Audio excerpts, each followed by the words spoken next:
TV Ganesh G please আৰু TV Ganesh ডাঙৰীয়াক এটা উপহাৰ দিব আমাৰ সঞ্জিত বৰ্মনে, আমাৰ এথনিক আৰ্টিষ্ট সোসাইটিৰ সঞ্জিত বৰ্মন, সোসাইটিৰ ছাত্ৰ সঞ্জিত বৰ্মন। স্যাৰ এটু কি আঁকিছে? এটা উপহাৰ এটা দিব। মানে actually art is not for TV Ganesh explanation, হ্যাঁ তো গণেশ জি এক্সপ্ৰেছন মোৰ এটা মনৰ ভাৱ হয় হয় হয় মানে মানুহৰ মনটো কোনোবা সময়ত মানে কেতিয়াবা খুব বেছি কিবা চিন্তা হয় কিবা টেনশ্যন কিবা এনেকুৱা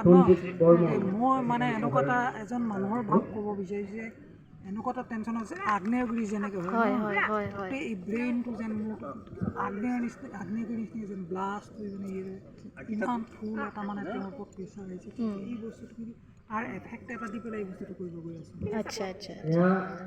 আমাৰ স্যাৰ বৰ সন্মানীয় সুন্দৰ অতিথি স্যাৰ টিভি বেষ্ট গণেশক অফ লাক থাকিল স্যাৰ এটা প্ৰতিকৃতি অংকন কৰি সঞ্জিত